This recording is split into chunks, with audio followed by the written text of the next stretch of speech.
Hello guys, and welcome back to my channel. Today I will do the video that you always request, and that is me responding to your unpopular K-pop opinions. It's always fun to see what are you guys thinking. I must say that I will answer based on my opinions and preferences, and as I always tell in these videos, we can't agree on everything. So without further ado, let's start. People always complain that Lisa doesn't have a dance break. But it doesn't really matter, she has Lily Film, and she is treated like a main dancer in their choreographies. Okay, this one I get it. In general, I don't think that dance breaks should purposely be made for this in an original song. Of course they can do a remix version and put it, but if a dance break doesn't fit, we shouldn't want that. Also, we all know that Lisa is a great dancer, but putting a dance break in a group that only has 4 members is most likely going to seem weird. So I believe that only if the opportunity comes and it fits well done for all, only then to include one. But other than that, I think they can step up her choreography when she is the center, so she can show more of her talent. Also, I'm very looking forward to her solo debut. I'm sure she will show us something amazing. Everglow has one of the most versatile discography in the 4th generation. Okay, you all know how much I adore these girls. They have great discography, but I wouldn't describe it as versatile just yet.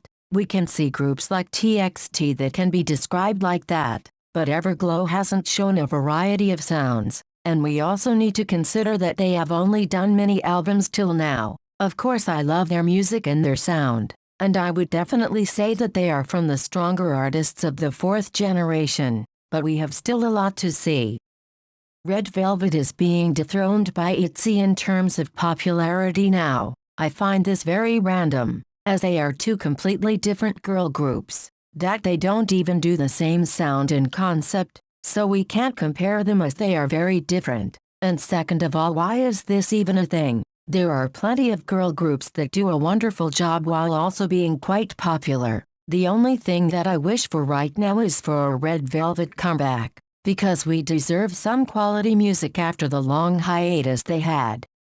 Any K-pop group that has a rapper that doesn't write their own lyrics isn't a real rapper. They are idol rappers. Therefore, don't compare them to real rappers in and outside of K-pop. It's disrespectful. What you say is disrespectful. Why being so absolute with this opinion? We aren't judges to criticize and make opinions like we know how they work the best. I think that everyone expresses themselves in different ways. Also, there is literally no difference between them. They are both rappers. What is different is that one is a songwriter too. I know that not everyone was meant to be a rapper in this industry, but we really don't know how everyone works and what is the best for them. So let's not act like we do.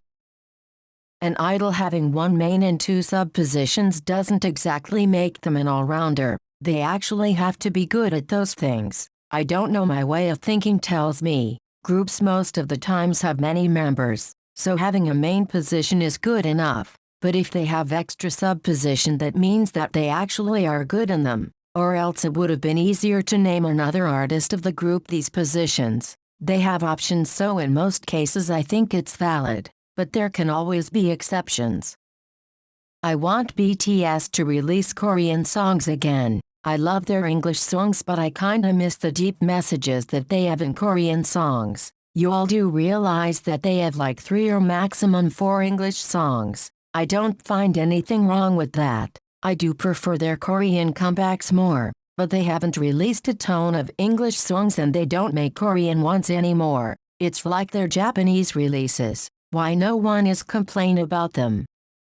BLACKPINK doesn't deserve to be so famous. There are so many other groups who are working harder, but they are not getting recognized. BLACKPINK isn't exactly an outstanding group. They barely have 1 comeback a year while other groups have like 3. I think BLACKPINK shouldn't be as famous as they are. Other groups deserve more. This is so wrong in so many levels. Being a judge of who deserves something isn't the way to go, my friend. You can have your preferences all you want, but to remember that everyone works hard in this industry, and no one just gave them what they had in their hands. And also, you know what? As much as I would love to have more releases from BLACKPINK, I know that the 1 comeback they have each year will be the highlight of it. Let's not disrespect anyone's work just because we are petty.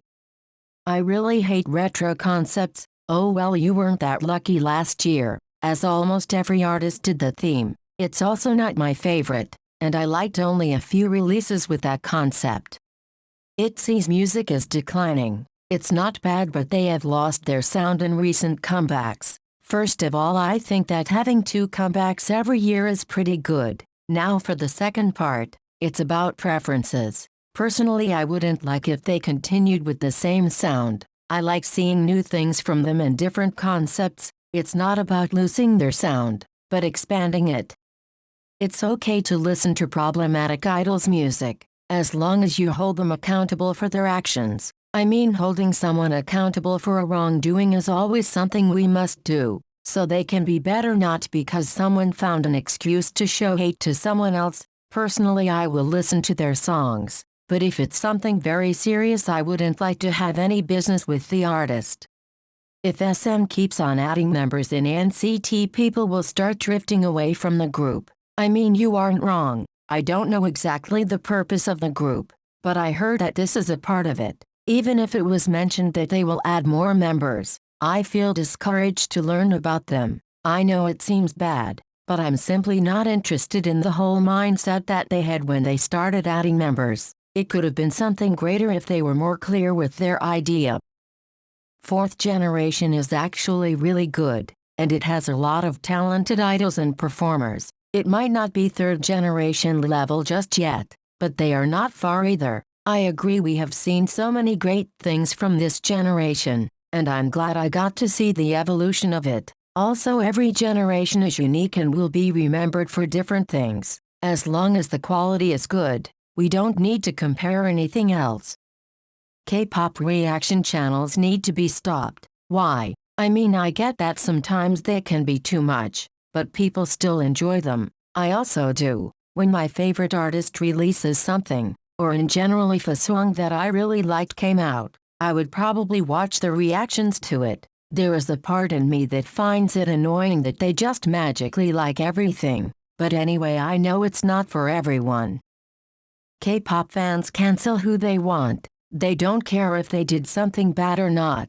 They just choose one person to project their hatred on. This is so upsetting because it's the sad reality. Even if it's not everyone, there is still a large amount of people that feel joy with bringing down someone, hating on a person for no reason. It's truly disgusting to say the least. I'm not going to stop saying this, but we are all the same. They have feelings, they aren't robots. You don't know how badly can your words affect someone, so please stop. It's not going to benefit you in any way. You will only feel guilt when you look back. So this was it for today's video. I want to thank you all for sending me your opinions, and I would love to read more of them in the comments down below. So if you have any, drop them there. Also make sure you subscribe and leave a like for more. Thank you for watching, and until next time, bye.